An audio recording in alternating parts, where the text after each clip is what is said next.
సారథి దగ్గరుండి ప్రసాద్ చేత అతని తండ్రికి ఉత్తరం రాయించాడు. తానొక పిల్లని చూశానని, బ్రాహ్మణుల అమ్మాయేనని, మనలాంటి బీద సంసారంలో నుంచే వచ్చిందని, కనుక మన ఇంట్లో కలిసిపోతుందని, వచ్చే మాఘమాసంలో పెళ్లి చేసుకోదలిచానని రాశాడు. తిరుగుటపాలో అతని తండ్రి దగ్గర నుంచి బదులొచ్చింది. నీ పెళ్లి ప్రయత్నాలు మేము కూడా ఇక్కడ చేస్తున్నామని, పిల్లను చూస్తున్నామని, 5,000 కట్నమిస్తామని వస్తున్నారని రాశాడు. నువ్వు పిల్లను ఏరి కోరి చేసుకుంటానంటే మాకు అభ్యంతరం లేదు. కానీ నీ వెనకింకా చాలా మంది మగపిల్లలు పైకి రావాల్సిన వాళ్ళు ఉన్నారని, 2 ఆడపిల్లలు ఎదుగొచ్చారని, వాళ్ళ పెళ్లిళ్ళు చేసే బాధ్యత కూడా నీ మీదే ఉన్నదని, అది గుర్తుపెట్టుకుని మసులుకోమని మందలింపు కూడా చివర్లో ఉంది. ప్రసాద్ అది చూసి విసుక్కున్నాడు. మీరు కంటూ ఉంటే నేను వాళ్ళకి చదువులు చెప్పించి పెళ్లిళ్ళు పేరంటాలు చెయ్యాలా అని ఘాటుగా ఉత్తరం రాస్తానని కూర్చున్నాడు ప్రసాద్. సారథి వాళ్ళనలా బాధ పెట్టడం భావ్యం కాదు, ఊరుకోమన్నాడు. ముందు పుడితే ఇన్ని బాధలు పడాల్సొస్తుందని ముందే తెలిస్తే ముందు పుట్టేవాణ్ణి కాదు అన్నాడు ప్రసాద్ చేతిలోని కలం కింద పడేస్తూ. ఏడుసావు. అక్కడికేదో పుట్టడం గిట్టడం అంతా నీ చేతిలో ఉన్నట్లు మాట్లాడతావేం? నేను పుట్టడం మా బాబు చేతిలో ఉంది, చావడం నా చేతిలోనే ఉంది. చావదలుచుకున్న వాడిని బతికించడం ఎవరి తరం కాదు. ఒకసారి ఎవరైనా అడ్డం పడి రక్షించినా ప్రతిసారి అది సాధ్యం కాదు కదా అన్నాడు ప్రసాద్ కుస్తూరని నిట్టూర్చుతూ. ఇది పాత కొత్తల సంధియుగం. సంధి కాలంలో ఎప్పుడూ సగం అంధకారం ఉంటుంది. మన పైతరం వాళ్లకు కొన్ని అభిప్రాయాలు, ఆచారాలు పాతుకుపోయి ఉన్నాయి. వాటిని మార్చడం మన వల్ల కాదు. ముఖ్యంగా వాళ్ళ కడుపున పుట్టిన వాళ్లే ఇలాంటి సున్నితమైన విషయాల్లో కలగజేసుకుని ఎదురు చెప్పలేరు. తల్లిదండ్రుల దాంపత్య జీవితంలోకి పిల్లలు తలదూర్చడం వీళ్ళకిష్టం ఉండదు. అలా చెప్పించుకోవడం వాళ్లకు చాలా కష్టంగానే ఉంటుంది. మనం చేయగలిగిందల్లా మనం ఇక ముందు ఆచరించి సుఖపడేందుకు ప్రయత్నించడం తప్ప పెద్దవాళ్ళని నిందిస్తూ కూర్చుంటే ఒప్పదు. ఎవరి వల్ల ఎందువల్ల జరిగితేనేం జరిగిన దానికి ఫలితం అనుభవించక తప్పదు. ఈనాటికి వాళ్ళు ఈ ఇతిబాధలు తప్పవు అని నచ్చజెప్పాడు సారథి. వాళ్లకు కావలసిన 5,000 ఇస్తారు గనక పెళ్లికి ఒప్పుకున్నామని రాయమన్నాడు సారథి. ప్రసాద్ ఆశ్చర్యపోయాడు. నిర్మల తల్లిదండ్రులు 5,000 కట్నం ఎక్కడి నుంచి తెస్తారు సారథి అని అడిగాడు. తానిప్పుడు లక్షాధికారుడు గనుక తన చెల్లికి పెళ్లికి ఆ మాత్రం ఖర్చు పెట్టలేకపోనని చెప్పాడు సారథి. ప్రసాద్ ముందు నమ్మలేనట్టు చూశాడు మిత్రుడు వంక. తర్వాత అవధులు మీరిన ఆనందంతో సారథిని కౌగిలించుకున్నాడు ప్రసాద్. నువ్వెందుకింత మంచితనం పెంచుకుంటున్నావురా? మేం ఎలా తీర్చుకోగలంరా నీ రుణం అన్నాడు ప్రసాద్ అంతలోనే రుద్ధమైన స్వరంతో. చెప్పనా అని అడిగాడు సారథి. చెప్పరా, చెప్పు. ఏం చేస్తే నీ రుణం తీరుతుంది?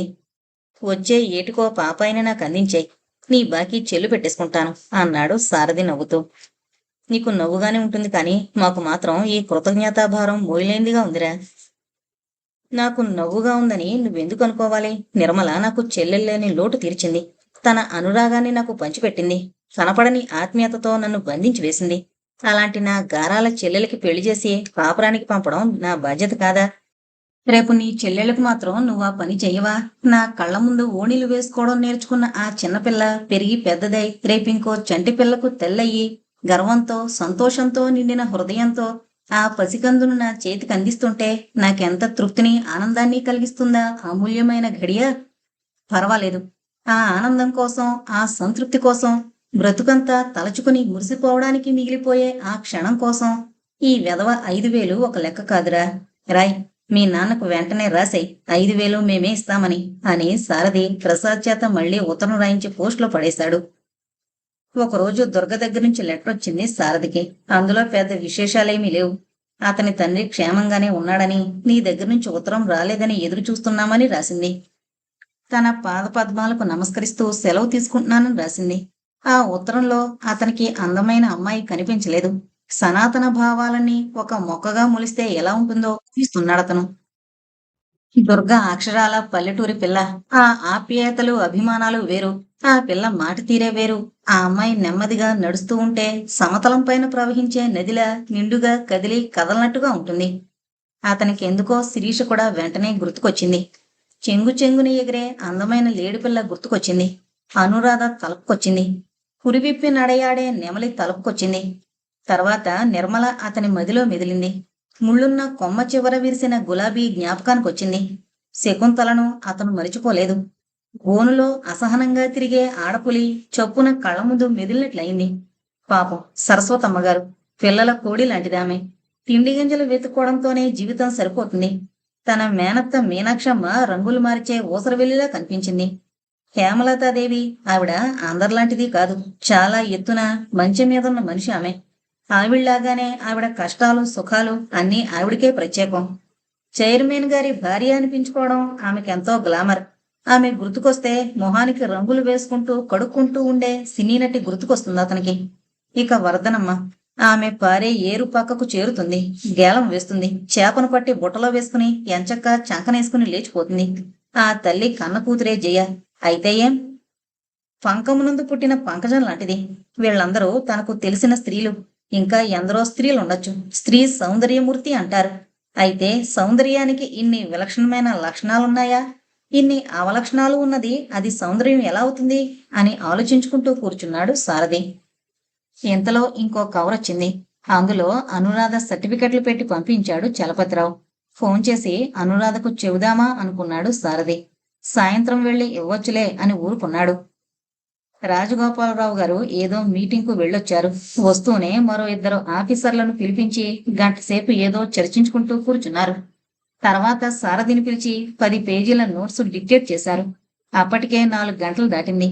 మరో అరగంట కూర్చుని ఆయన క్లబ్కు వెళ్లారు. వెళ్లేటప్పుడు సారథిని పిలిచి అది టైప్ చేసి తర్వాత ఆ ఫైలు ఇంటికి పంపించమని చెప్పి వెళ్లిపోయారు. సాధారణంగా ఆయన ఇంటి దగ్గర ఫైల్స్ చూడరు. కానీ మర్నాడు మళ్ళీ మినిస్టర్ గారి దగ్గర మీటింగ్ ఉంది. ఈయన తయారు చేసిన రిపోర్టు ఆ మీటింగ్లో చర్చిస్తారు. వాళ్ళు నిర్ణయించబోయేది ప్రభుత్వపు పాలసీకి ప్రతిష్టకి సంబంధించిన విషయం. ఇదివరలో ప్రభుత్వం కొన్ని నిర్ణయాలు తీసుకుంది. వాటిని అమలుపరచడానికి వీల్లేదని కొందరు స్వప్రయోజన పరులు కోర్టులో దావా వేశారు. అవి చెల్లనేరవని కోర్టు తీర్పిచ్చింది. ఇందువల్ల ప్రభుత్వానికి ఎంతో నష్టం కూడా కలగబోతోంది. ఇప్పుడు ప్రభుత్వం తీసుకోవలసిన ప్రత్యామ్నాయ పద్ధతుల గురించి వాళ్ళు తుది నిర్ణయాలు తీసుకోబోతున్నారు. ఈ విషయాలు ముందుగా బయటికి పొక్కితే జనం ముందుగానే జాగ్రత్త పడే అవకాశం ఉంది గనుక దీన్ని చాలా రహస్యంగా కాపాడవలసిన అవసరం కూడా ఉంది. అయితే సారథికి దాని ప్రాముఖ్యం తెలియకపోలేదు. ప్యూను చేత ఆ ఫైలును వారింటికి పంపించడం భావ్యం కాదని వాణ్ణి పంపించి వేశాడు. సాయంత్రం 7 గంటలవుతుండగా అతను సౌజన్య నిలయం చేరుకుని ఆయన గదిలో టేబుల్ మీద ఆ ఫైలు పెట్టాడు. ఆ తర్వాత అతను హాల్లోకి వెళ్లి చూశాడు. అనురాధ గదిలో దీపం వెలుగుతోంది. వెళ్లి తలుపు మీద శబ్దం చేశాడు. ఏదో పుస్తకం చదువుకుంటోన్న అనురాధ ఉలిక్కిపడి వెనక్కి తిరిగింది. గుమ్మంలో నవ్వుతూ నిలబడ్డ సారథిని చూసి కుదుట పడింది. మీరా రండి, మధు ఏమో అనుకుని హడలిపోయాను అంది. సారథి కూర్చుంటూ అడిగాడు. మధు అంటే మీకెంత హడలా? హడలు కాదనుకోండి, హడలు కొట్టడానికి ప్రయత్నిస్తుంటాడు ఇలా ఒంటరిగా ఉన్నప్పుడొచ్చి అంది అనురాధ అతనికి ఎదురుగా తన మంచం మీద కూర్చుని. ఏమంటాడు? ఏమంటాడు? ప్రపంచంలో తనకు తెలియంది లేదంటాడు. రేపో మాపో ఇంజనీర్ నవుతానంటాడు. మరి కాసేపు సినిమా యాక్టర్ నవుతానంటాడు. మరి కాసేపు క్రికెట్ ప్లేయర్ నవుతానంటాడు. ఈ మూడింట్లో నీకేది ఇష్టమో చెప్పమంటాడు. మీరేం చెప్పారు? నాకు ఆ 3 ఇష్టం లేవని చెప్పాను. పాపం, అతన్ని అలా డిస్కరేజ్ చేస్తే మీకేం లాభమండి? డిస్కరేజా? అతనికి మాత్రం తెలీదు అవేవి అతని ఒంటికి సరిపడేవి కావని. కేవలం నన్ను ఊరించి ఊరు వెంట తిప్పుకోవాలని విశ్వ ప్రయత్నం చేస్తున్నాడు. తప్పించుకోవాలని నేను విశ్వ ప్రయత్నం చేస్తున్నాను. బావ పెళ్ళైనప్పటి నుండి ఇది మా ఇద్దరి మధ్య జరుగుతున్న సంఘర్షణ. కోల్డ్ వార్ జరుగుతోంది మా ఇద్దరి మధ్య. ధర్మానికే తుది విజయం లభిస్తుంది అన్నాడు సారథి నవ్వుతూ. అది నిజమేమో కాని అప్పటికే జరగవలసిన అనర్థమంతా జరిగిపోతుంది అంది అనురాధ జీవం లేని నవ్వుతో. సరే, ఇక అది అలా ఉంచండి. మీ అన్నయ్య గారు సర్టిఫికెట్లు పంపారు అని కవర్ అందించాడు. ఇన్నాళ్లక ఇంకేం వస్తాయిలే అని నీరసపడిపోయాను అని కవర్లోంచి సర్టిఫికెట్లు తీసి ఒక్కసారి ప్రేమగా వాటిని చూసుకుంది. చూసారా, ఒక చిన్న ఉత్తరమైన రాయడానికి చేతులు రాలేదు అంది అనురాధ. ఆమె కంఠం విచలితమైపోయి దుఃఖార్తి ధ్వనించింది. ఇక్కడ ఇంతమంది అయిన వాళ్ల మధ్య మీరుండగా మీకేం పర్వాలేదని ఆయనకు తెలుసు అని అనునయించాలని చూశాడు సారథి. కాదు, ఏమైపోయినా పర్వాలేదని మళ్ళీ ఉత్తరం రాస్తే ఎక్కడ 10 రూపాయలు పంపించమంటానో అని భయం. సారథి మాట్లాడలేదు. మళ్ళీ అనురాధే అంది. ఈ బంధాలు అనుబంధాలు అన్నీ మనం ఆశల నీళ్లు పోసి పెంచుకుంటున్నంత కాలమే పెరుగుతుంటాయి. 2 రోజులు తలచుకోకపోతే ఎవరికెవరో. అన్నట్లు మీకేదైనా డబ్బు అవసరమైతే అడగండి అన్నాడు సారథి. మీరిచ్చిన డబ్బులో సగానికి పైగా అలాగే ఉంది. ఏ వేళప్పుడు ఏ అవసరం వస్తుందో తెలీదు కదా. నిజమే, మీరు అడిగినప్పుడల్లా ఇవ్వచ్చు. మీరు ఉన్నవాళ్లు కాబట్టి. కానీ నేను మాత్రం బిచ్చగత్తెను కాను. ఏమండి, మీకు తెలీదు సారథి గారు, అభిమానం ఉన్నవాళ్లు సగం చచ్చిపోయి కానీ మరొకళ్ళ సాయం వర్తించరు. అది ఎప్పుడో ఒకసారి, 2 సార్లు. అయితే ఇబ్బందులు అందరికీ వస్తాయి అని సర్ది చెప్పుకోవచ్చు. కానీ పదే పదే అది భావ్యం కాదు. ఇదిగో ఇప్పుడేగా ఈ సర్టిఫికెట్స్ వచ్చాయి. ఏదో మీలాంటి వారి సాయంతో చిన్న ఉద్యోగం సంపాదించుకుంటాను అంది అనురాధ ఆవేశాన్ని తగ్గించుకొని. ఇది మరీ బాగుంది. కొండంత మేనమామను అండన పెట్టుకుని మాలాంటి వాళ్ళ సాయంతో మీకేం పని అన్నాడు సారథి వెళ్ళడానికి ఉద్యుక్తుడై లేచి నిలబడి. ఇంత చిన్న ఉద్యోగాలు ఇప్పించడానికి వాళ్ళకి నామర్దా అండి. ఈ గుమస్తాలు తమ చుట్టాలని చెప్పుకునేందుకే వాళ్ళకి ఇష్టం ఉండదు అంది అనురాధ. ఆమె కూడా లేచి నిలబడి. వాళ్ళిద్దరూ గదిలో నుంచి బయటకొస్తుండగా హేమలతాదేవి లోపలికొస్తూ వాళ్ళిద్దరినీ చూసింది. సారథిని అక్కడే నిలేసి అడిగింది, నీకిక్కడేం పని అని. రావుగారు ఏదో ఫైలు ఒకటి తెచ్చి ఇంట్లో పెట్టి పొమ్మన్నారు. దాన్ని ఇచ్చుకోవడం కోసం వచ్చానండి అన్నాడు సారథి వినయాన్ని ప్రదర్శిస్తూ. వచ్చినవాడివి బయటనుంచి బయటకు పోక దాని గదితో నీకేం పని అని ప్రశ్నించింది హేమలతాదేవి చిటపట్లాడుతూ. అదేనండి, ఆ ఫైల్ అక్కడ పెట్టానని ఆమెతో చెప్పిపోవడానికని. నీ చెప్పిపోవడం పాడుగాను, పడక గదుల్లోకే దోతావేమయ్యా నువ్వు? ఆడపిల్లలతో నీకు ఈ ఆటలేంటి? వాళ్ళ జీవితాలతో ఈ చెలగాటలేంటి? వెళ్ళు, ఈసారి ఇలా నా కంట పడ్డావంటే ఇంకేం లేదు, పోవతలకి అని చీదరించుకుంది హేమలతాదేవి. సారథి ఖిన్నుడై తల వంచుకుని వెళ్ళిపోయాడు. అనురాధ గదిలో దూరింది. హేమలతాదేవి అనురాధను దీవిస్తూ ముందు గదిలోకి వెళ్లి ఆ టేబుల్ మీదనున్న ఫైలు తీసుకుని తిరగేసింది. రాజగోపాలరావు గారు ఇంటికి రాగానే ఆ ఫైలు కోసం అడిగారు. తనకు తెలీదంది హేమలతాదేవి. అనురాధ సారథి వచ్చి వెళ్ళాడని చెప్పిందే కాని ఆ ఫైలు చూడలేదని చెప్పింది. మరి ఏమైంది ఆ ఫైలు అన్నారు రాజగోపాలరావు కోపంగా. అనురాధ చిన్నబుచ్చుకుని మౌనం వహించింది. హేమలతాదేవి నిర్లక్ష్యంగా అంది, వాడిని నమ్మమని ఎవరు చెప్పారు మీకు? 10 రూపాయలు ఇస్తామంటే పెళ్ళా నమ్ముకునే ప్రబుద్ధుడు వాడు. లత అని గద్దించాడు రావు. ఆయన కళ్ళల్లో నుంచి నిప్పులే కురుస్తున్నట్లుగా ఉన్నాయి. నా మీద ఎగురుతారేంటి? నాకేం తెలుసు అని రెట్టించిందామె. మరి ఏమైంది ఇక్కడ పెట్టిన ఫైలు? అక్కడ పెట్టగా చూసిన వాళ్ళెవరూ లేరు. వాడు వచ్చిపోవడం మాత్రమే మేం చూసాం అనేసి తనకు పట్టనట్లు ఇంకో పని చూసుకోవడానికి వెళ్ళిపోయిందామె. తెల్లారగానే ప్యూను పంపించి సారథిని పిలిపించారు రావుగారు. సారథొచ్చి తాను నిన్న సాయంత్రం 7 గంటల ప్రాంతాలొచ్చి ఈ టేబుల్ మీద పెట్టి వెళ్ళానని చెప్పాడు. మరేమైంది? ఏమో సార్, నేను లేనప్పుడు ఏం జరిగిందో నేనెలా చెప్పగలను? అంటే నీ ఉద్దేశం మా ఇంట్లోనే దొంగలున్నారంటావా అని అరిచారు కంగుమనే గొంతుకుతో. అంటావా ఏంటి? అంటుంటే అని వంతపాడింది హేమలతాదేవి. నువ్వు నోరు మూసుకుని లోపల పో అని భార్యను కసురుకున్నారు. ఆమె మూతి 3 వంకర్లు తిప్పుకుంటూ అక్కడి నుంచి వెళ్ళిపోయింది. ఈ జరుగుతున్న తతంగమంతా చూడ్డానికి ఆ ఇంట్లోని జనమంతా పోగయ్యారు. ఎవరూ ఏమీ మాట్లాడలేదు. ఎవరు ఏం మాట్లాడినా ఆయన పిడుగుల వర్షం కురిసినట్లు ప్రశ్నలతోనూ చివాట్లతోనూ చేదరించుకుంటున్నారు. గట్టిగా మాట్లాడడానికి గాని కల్పించుకోవడానికి గాని ఎవరికీ ధైర్యం చాలలేదు. అయితే ఏమంటావు నువ్వు అని అడిగారు రావు మళ్ళీ. అక్కడ పెట్టి వెళ్ళానండి, తర్వాత ఏం జరిగిందో నాకు తెలీదు అని మళ్ళీ మనవి చేసుకున్నాడు సారథి. ఇంకో మాట లేదన్నమాట. సరే, నువ్వు వెళ్ళొచ్చు అని అతనితో చెప్పేసి ఆయన మేడ మీదకు వెళ్ళిపోయారు. సారథి ఆఫీస్కి వెళ్ళేటప్పటికీ అతని కోసం శ్రీముఖం తయారుగా ఉంది. మేనేజర్ మాధవరావు సారథిని పిలిచి ఏం జరిగిందని అడిగారు. ఏం జరిగిందో చెప్పాడతను. ఎవరు చేశారంటావు అని అడిగాడాయన. ఎవరు చేసినా ఒకటేనండి, నాకిది గొడ్డలు పెట్టు. శిరీష చేసిందంటావా? శిరీష నన్ను ప్రేమిస్తోందని తెలుసు గాని ద్వేషిస్తోందని తెలీదు. ఒకవేళ ఆ ప్రేమే ద్వేషంగా మారిందేమో తెలీదు అన్నాడు సారథి.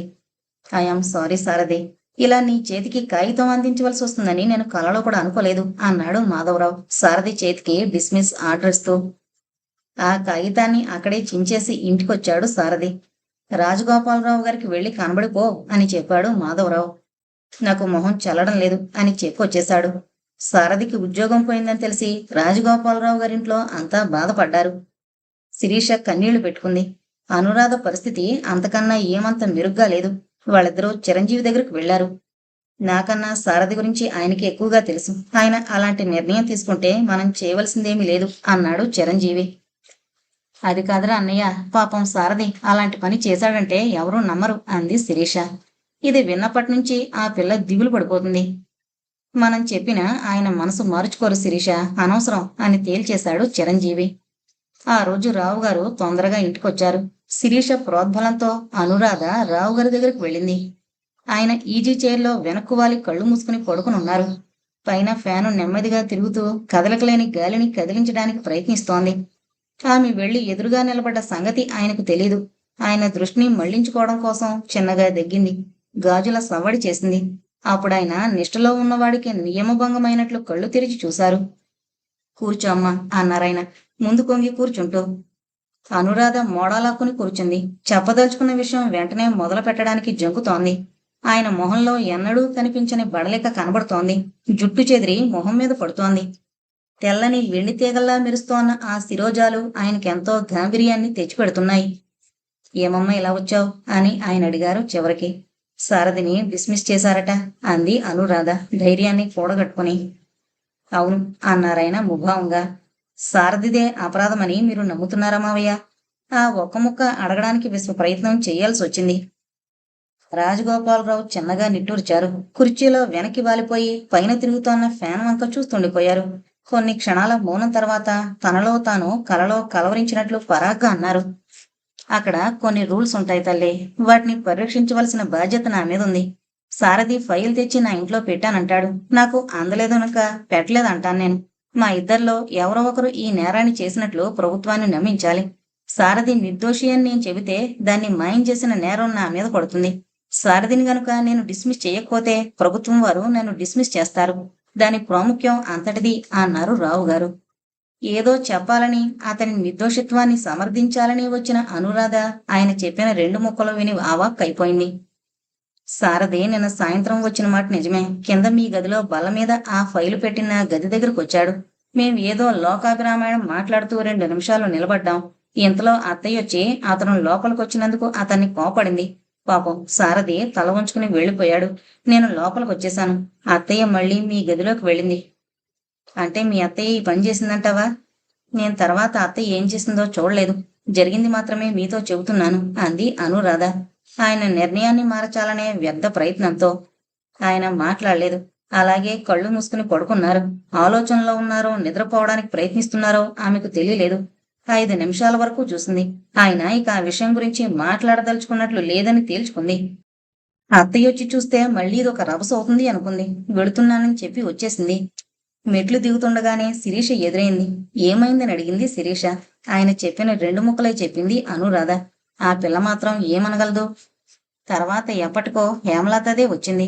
భోజనాలు పూర్తయ్యి ఆయన మామూలుగా గ్రంథ పఠనం మొదలు పెడుతుండగా, నమ్మకస్తుడైన మీ ఉద్యోగిని కాపాడారా మీరు అని అడిగిందామె.